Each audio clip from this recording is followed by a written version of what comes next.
যে বা যারা বাংলাদেশকে নিয়ে নীলনকশা আঁকছে তারাই এই কাজটি করেছে। এবং আমি মনে করছি এবং আমি জোর দাবি জানাচ্ছি অনতি বিলম্বে তারা একটি টিম করে দিক, তদন্ত কমিটি করে দিক, তারা এসে এখানে দেখুক, যারা এটার সাথে সংযুক্ত রয়েছে তাদেরকে জনতার মঞ্চে তাদেরকে শাস্তির আওতায় আনতে বলছি। সেখানে যেই হোক না কেন, যত বড় হনু হোক না কেন, তাদেরকে অবশ্যই শাস্তির আওতায় আনা উচিত।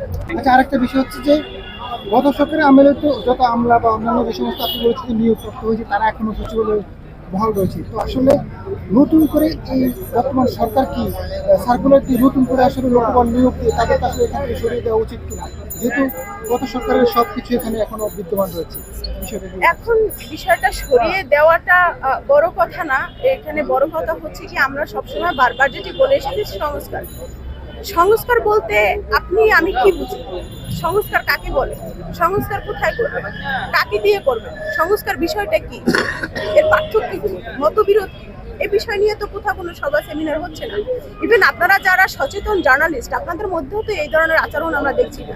শুধু আপনাদেরকে দেখি বিভিন্ন জায়গায় ভাই কোথায় বাঘিনী কন্যা আছে, কোথায় দেখা যাচ্ছে এখানে সমন্বয়ক আছে, কে কত দূর উল্টাইছে, সেই বিষয় নিয়ে আপনাদের শুধু লাইভ প্রোগ্রাম, টক শো, এগুলো তো আমরা দেখি। কিন্তু আপনাদের মধ্যেও তো এই সংস্কার নিয়ে কোথাও কোনো মানে সভা সেমিনার আমি দেখছি না। তো আমরা সংস্কার বলতে যেটা আমরা চাচ্ছিলাম, রাজনৈতিক দলের একজন কর্মী হিসেবে বা আপনি অ্যাজ এ জার্নালিস্ট হিসেবে আপনার চাওয়া আমার চাওয়া একমত। সেই জায়গা থেকে আমরা কি চাচ্ছিলাম, সকল বিষয় সংস্কার, সকল বিষয় বলতে সকল বিষয়। সেখানে শুধু সচিবালয় কেন, আপনি পুলিশ ডিপার্টমেন্টকে কেন ফাংশন করাতে পারছেন না? পুলিশের যারা মোড়ল তারা কি ফ্যাসিস্টের দূষণ না?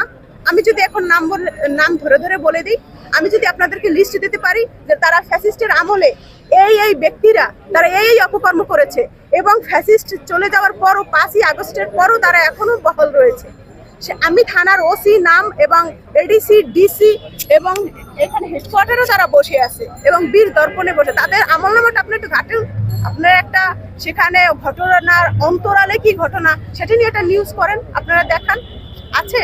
এখন তো আর ফ্যাসিস্ট নাই যে প্রথম আলোর জ্যেষ্ঠ সাংবাদিক রুজিন ইসলামেরকে যেভাবে নির্যাতন করেছে, এখন তো আপনাদেরকে কেউ নির্যাতন করবে না। তাহলে আপনারা সাংবাদিক এখন সেটি করছেন, আপনারা তো শুধু মানে টিআরপি বাড়ানোর জন্য বা মুখরোচক খাবারের জন্য, কিছু একটা আর্ন করার জন্য এইসব দেখি আমরা এই যে প্রাইভেট চ্যানেলগুলো বা বিটিভি কেন সেই দুঃসাহসিকতা দেখাচ্ছেন, তো তাদের সেই সীমাবদ্ধতাটা কোথায়?